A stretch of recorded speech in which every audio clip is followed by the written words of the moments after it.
Good morning. It's Friday. It's 5:42 a.m. And I was laying in bed.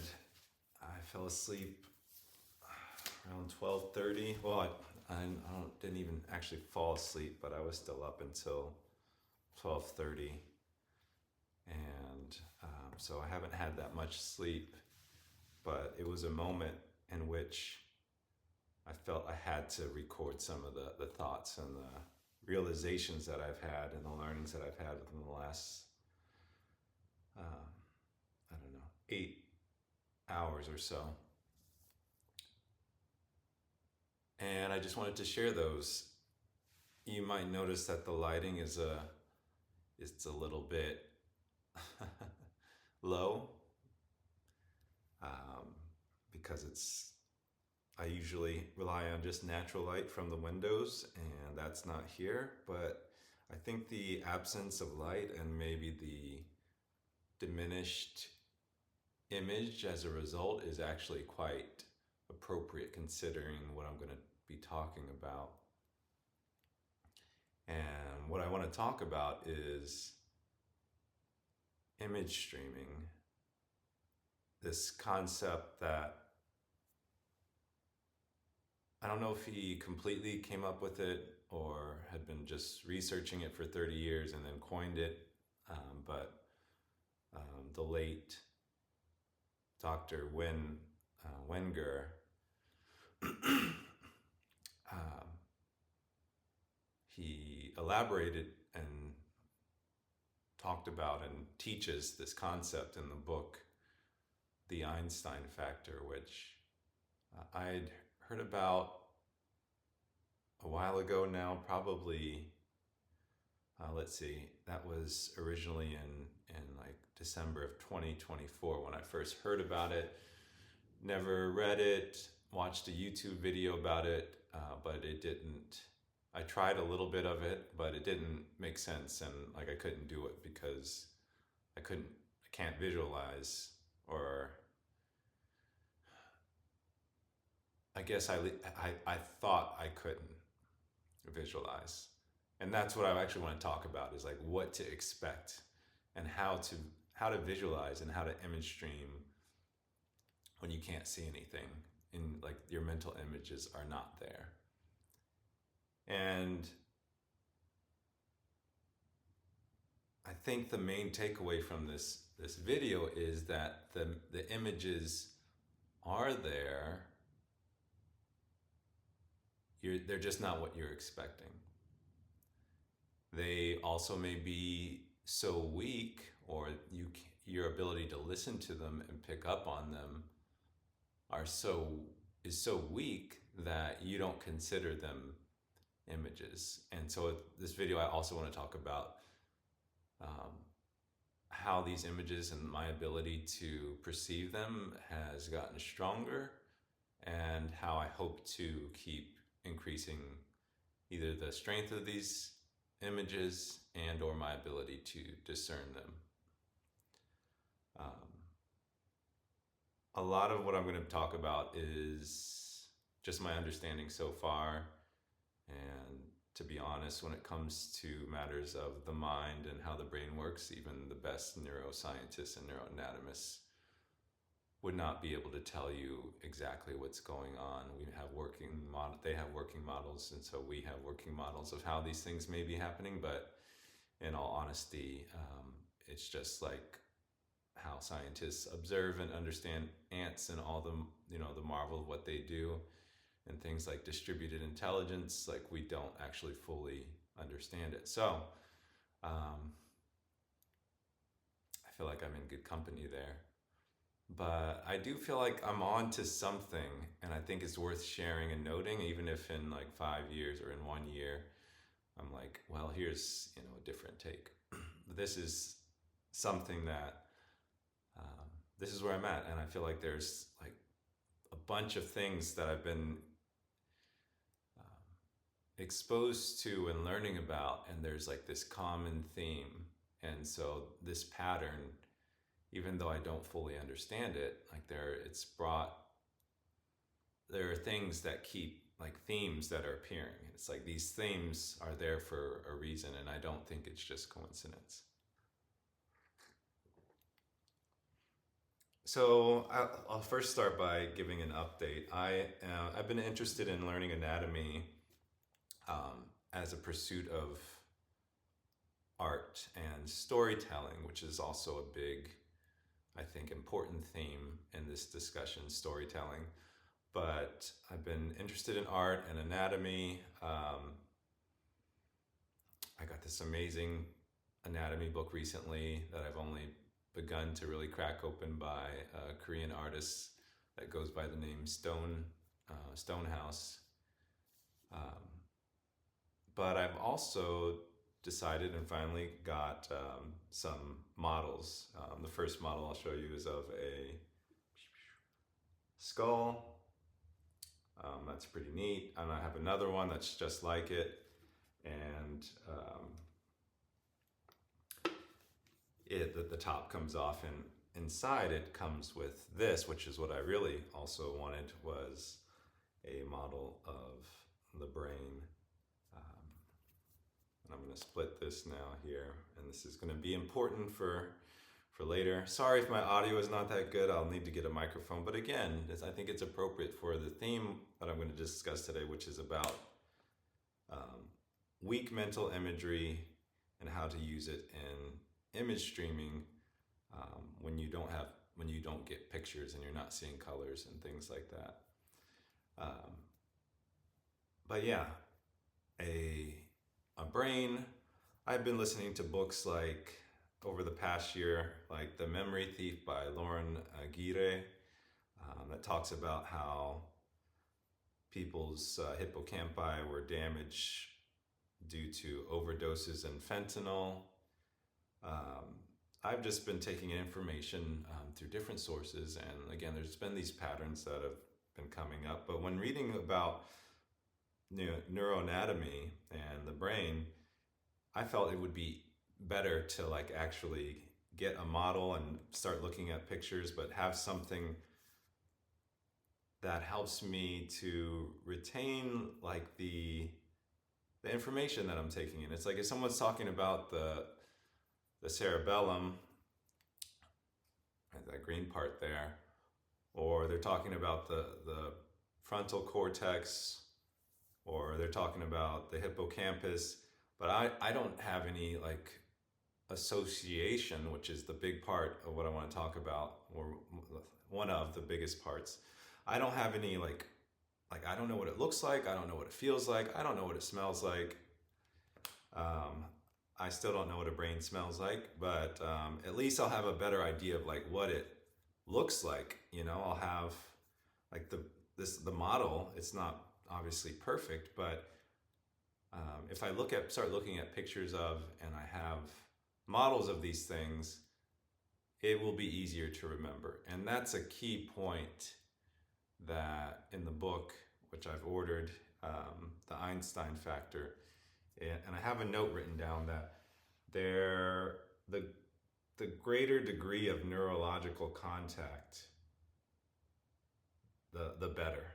And the way to have more neurological contact is by involving and invoking more senses. And by doing that, we have a wider base of neurological contact, and therefore it's easier to remember and think about, any particular thing. The memory is there, and this is another thing we're talking about. For me, autobiographical and episodic memory has been a major part of this, but not only that, but also semantic memory in regards to remembering things and names of things and names of people. That is also helped by anchoring a thought, or like a person, for example, their name, what they smell like, what they look like. You anchor it by more senses, and it's easier to access and think about that thing. So those are the models. I've only had them for like less than a week now, but they are sitting here in my living room on a coffee table, and I think that they will be helpful in my journey. So I'm kind of winging this discussion, but there are so hopefully this comes out in an intelligible way. I guess I'll start by asking the question, how does a person like me or like you with aphantasia or aphantasia, depending on how you want to pronounce it, how do we do image streaming? What's the point of it? But how do we do it if we can't see images in our mind? I feel like I'm, just as a disclaimer, or just so you know where I'm at, I feel like I'm at the stage of like just barely entering the waters of hypophantasia. And interestingly enough, as I say that term, entering the waters of hypophantasia, I want to say I'm not seeing any waters, but there's a very brief thought of, it's a nonverbal thought, which is the point of like me stepping into something that's like watery. That's a form of mental imagery. So I just wanted to point that out, because as I'm talking, which is probably going to be a long video, my normal mode is to talk about something purely using like verbal thought, thinking in concepts devoid of senses. And so the hope is that by doing some of the things that I'm going to be practicing every day, that will increase more and more.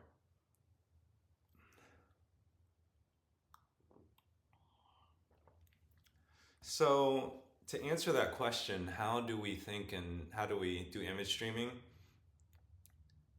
I guess I should rephrase it like the question. It's helpful to rephrase it. It's not just how do we do image streaming if we're if we have aphantasia. It's how do we use nonverbal thought.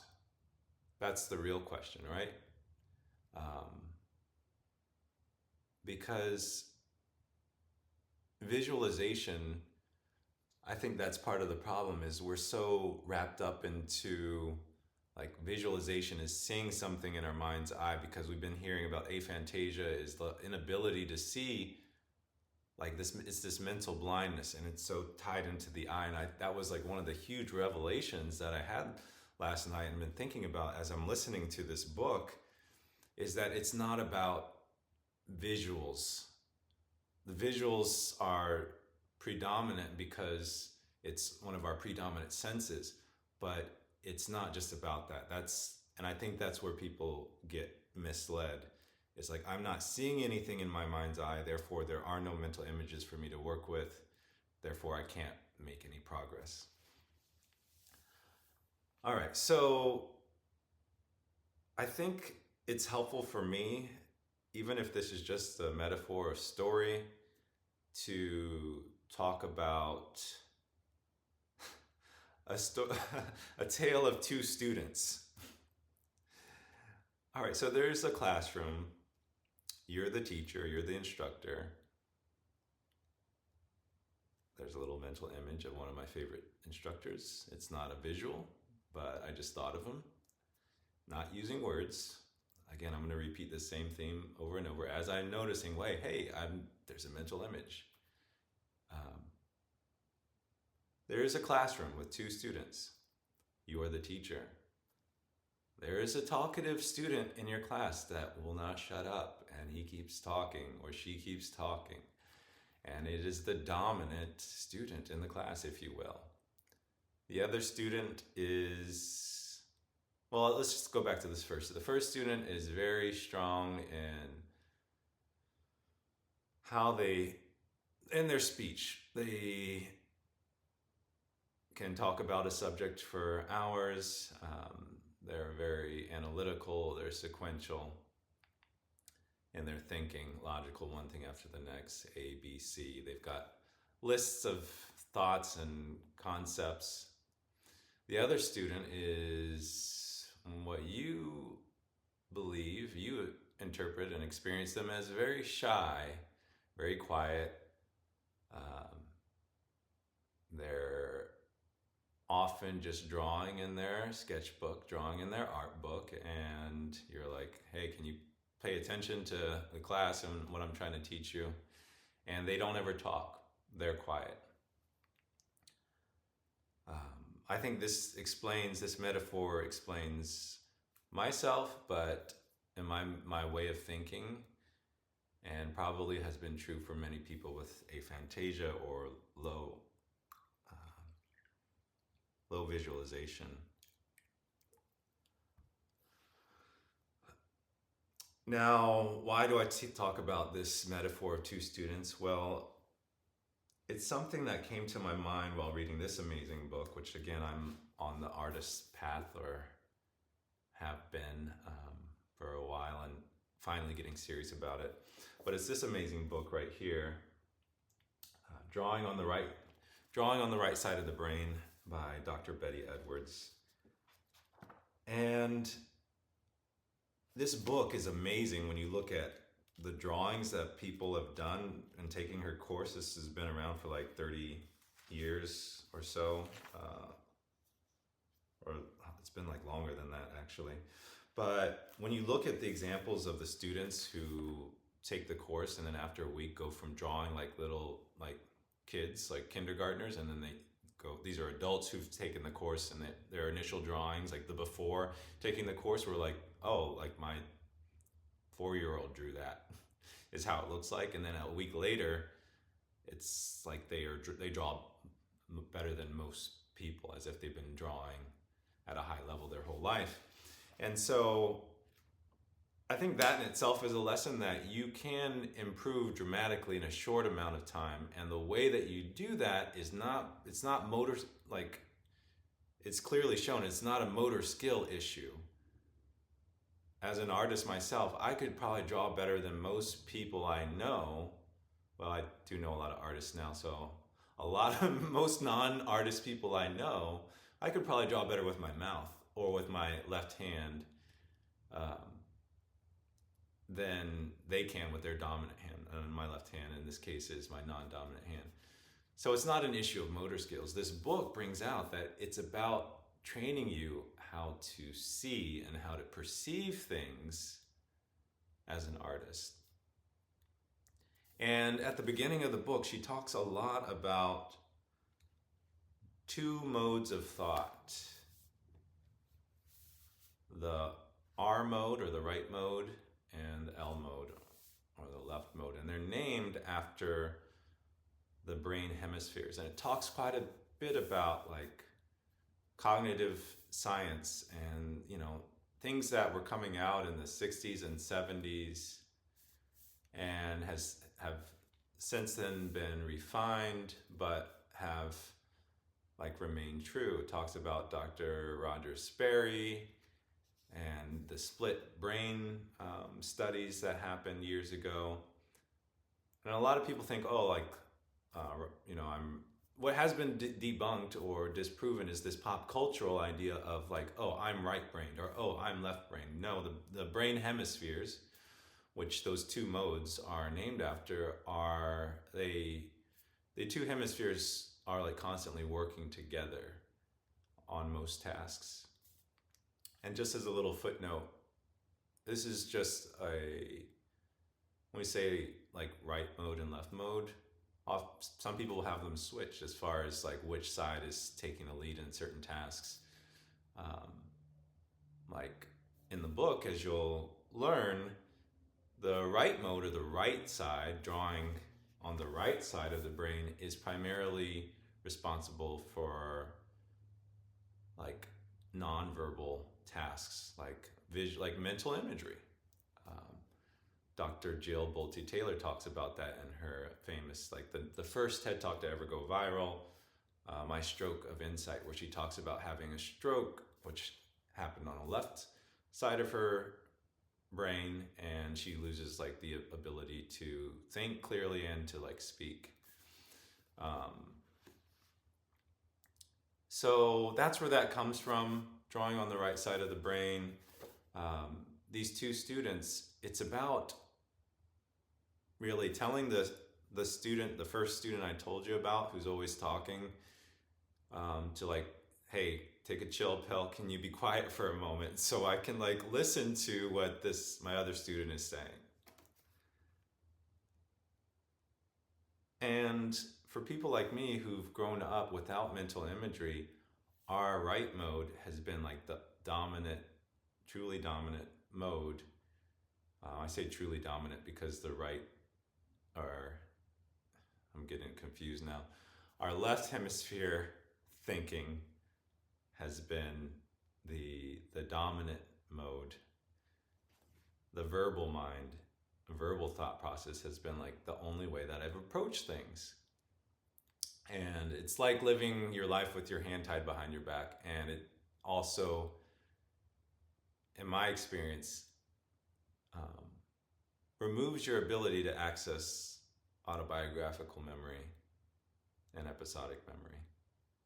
That's something that's been huge for me, is realizing, oh, I do have these memories. It's not like it says, it's the memory is there in the book, The Einstein Factor. The memory is there, recall is the issue. There's some computer science concepts that we could go into about that, but I won't, because I don't want to get too sidetracked and then lose my thought. But the story that this presented me with is that there are actually, if you can imagine, we have one brain, but these two hemispheres are connected and talk to each other by means of something called the corpus callosum. And like I said, in the split brain studies, I think in like the mid 60s, early 70s, they actually severed the corpus callosum in people that they had like severe seizures and they couldn't get the seizures to stop any other way. So they said, what happens if we like cut this?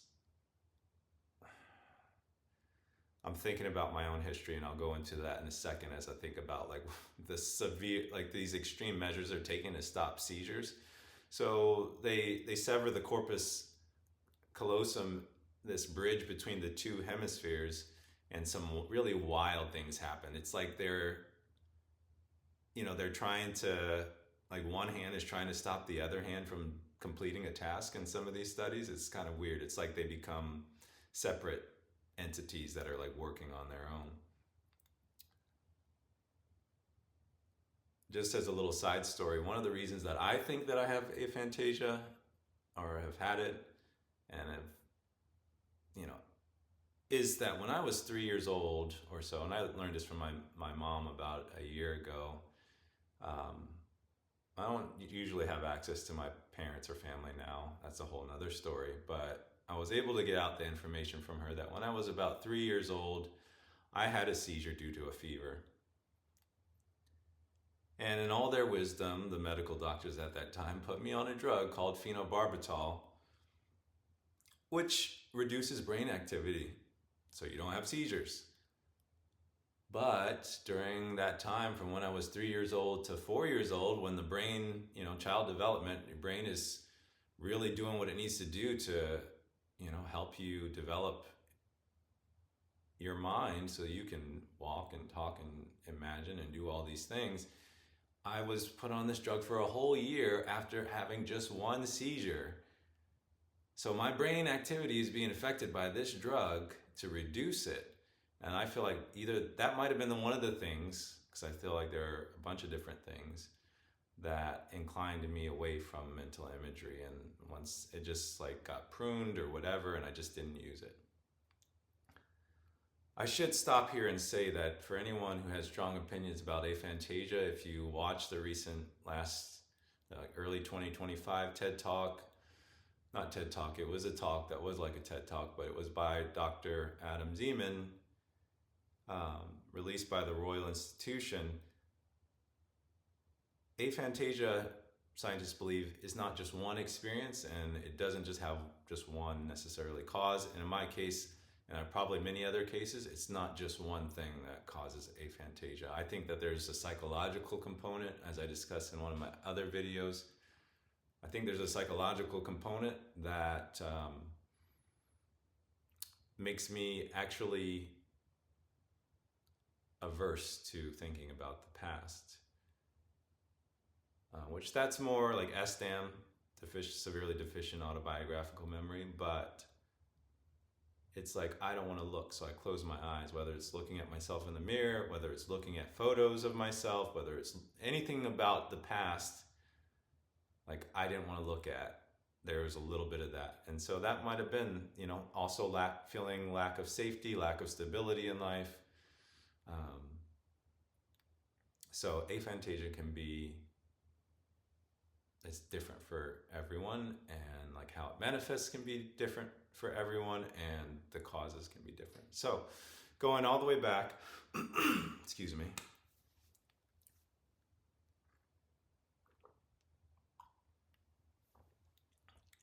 We're talking about these two students, the severing of the corpus callosum.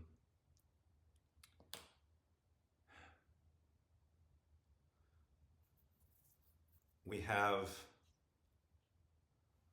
the left hemisphere. For most people, your speech is orchestrated and working here.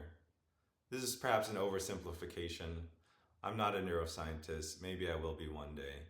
Honestly, it's like that. Like I'm that passionate about learning about this stuff that now that I have like quote unquote freedom, and I shouldn't put it in quotes, but like I don't know where I'm going to go with this, but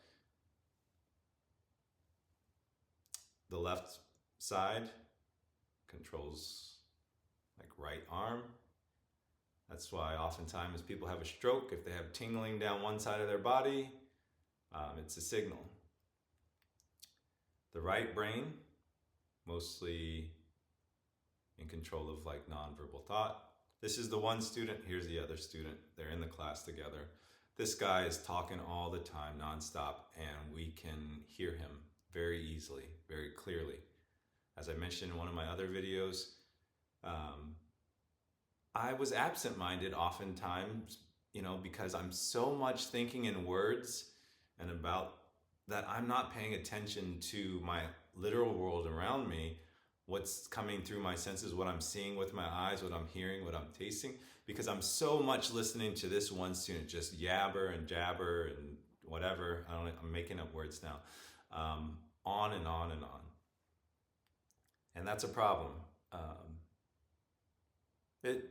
He's gotten really confident and very strong in his abilities to do certain things, but it has left, I miss out on experiences. I'm not encoding memories as strongly because I'm not actually paying attention to what's happening as much as I could be.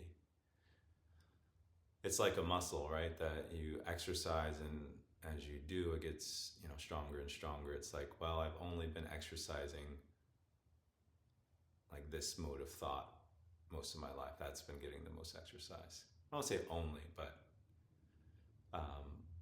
just in order to survive and like function, the right mode, and like they have to work together, and this is getting exercise. But not, the full potential is not there if we don't let this other student engage and we don't pay attention to what it has to say. That's like one of the first messages, because I've gotten through, I think, like chapter 3, maybe chapter 4 of this book, listening to it, which I must say, like, it's kind of hilarious because I think it was recorded originally in like early 2000s, and some of the transitions, like the musical transitions, remind me of like stuff from the 1980s, and this one like spoof about like paranormal activity that I saw on YouTube. It sounds like really cheesy, but bless his soul for the work that Wenger and I don't have the book, but I think last name Poe, his co-author, my bad, that they did, because so far it's like amazing. So now that we got that like little story, that metaphor in place, I guess just to summarize, is that we have two modes of thought. That was the big takeaway from this book. Two ways of thinking. And this is glossing over it, so don't get too out of sorts about it, but it's helpful to think about it in two ways. There's the verbal mode of thought, which is using language, and we're talking about concepts devoid of like any descriptive, like sensory descriptors, but we're just using language. Maybe we are using sensory descriptors like smoky or silky, but we're not actually engaging the sensory mind. But language, we're talking about language and thinking in words. If you have aphantasia, that's all you've been doing your whole life. The second mode is thinking not just in pictures, but with all of your senses. Those are the two modes of thought. And one of the like key takeaways from this book, and I like on Reddit, like Cure Aphantasia and other places, one of the key things is that in order to engage the right mind, the right mode of thinking, you need to present student A, the left mode of thinking, with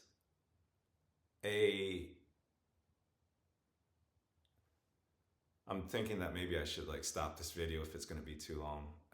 You need to present it with a task that it cannot complete. It's too difficult. It's like, you know what? All right, this is not my job. This is above my pay grade.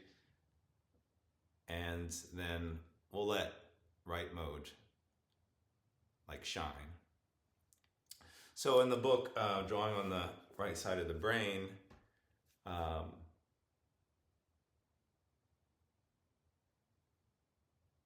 sorry, I can't stop thinking, like, what if I'm talking for this long and then it's not recording?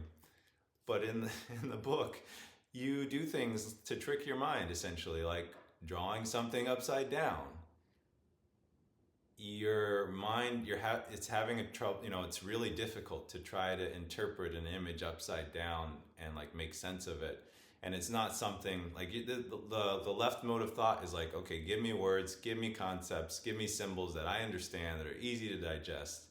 The right mode is like, oh, I can handle some complex images and figure out that just by looking at it all at once. I don't need like 1, 2, 3, 4, 5. I don't need A, B, C, D. I can just look at a thing and with senses immediately understand it. It's almost like quantum computing, this idea of like, oh, I don't need to like look at an array of items or a list of items and check each one like one at a time in order. Like I can just look at all the boxes and open them all at once and consider all the possibilities. That is the magic of the right mode. This like student that is so quiet but is like intelligent, like incredibly brilliant. So that theme, that concept is there in that book. I've seen it in other places, like on Reddit, but it makes sense, intuitively as well. Is like, in order to get that student A, the talkative one, to be quiet, you present it with a question that it does not know the answer to, essentially. With that said, excuse me, with that said,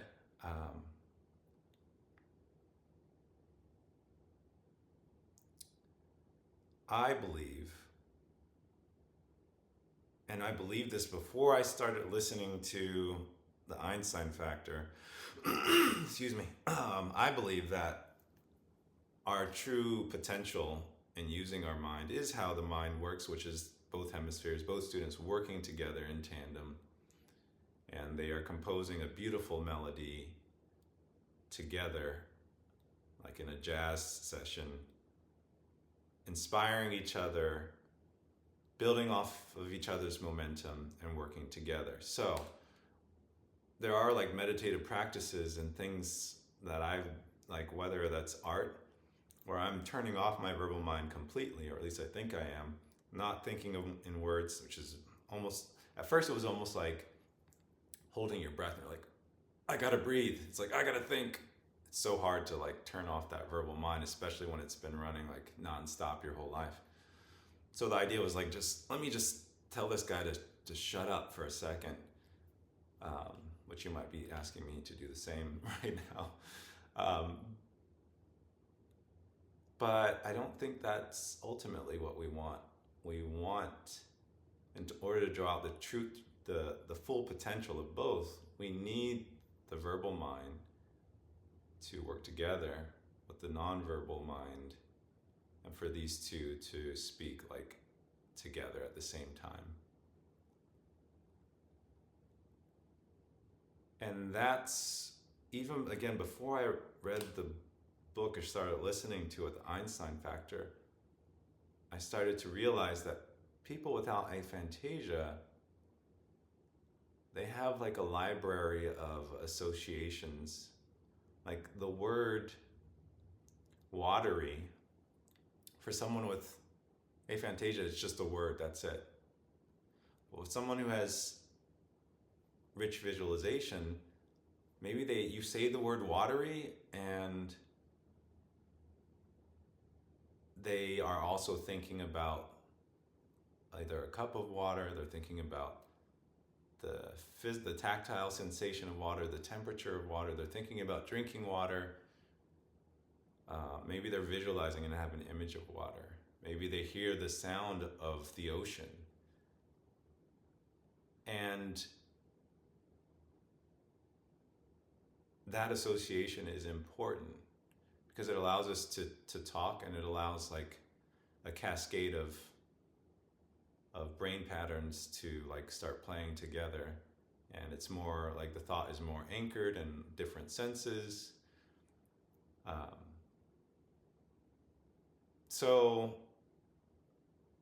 There was something else, but I'm losing the thought is slipping away. But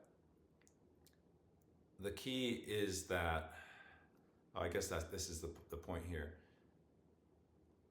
We want the left mind to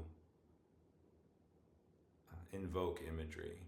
We want words to mean things more than just their textbook definition. We want them to mean feelings, to recall images that will then link to other understandings of that concept and to our memories of the past. And also imagining the future and things that don't exist. And we also want to be able to see things in our natural world, physical world, and be able to describe them, which is this is a big part of this talk, this discussion.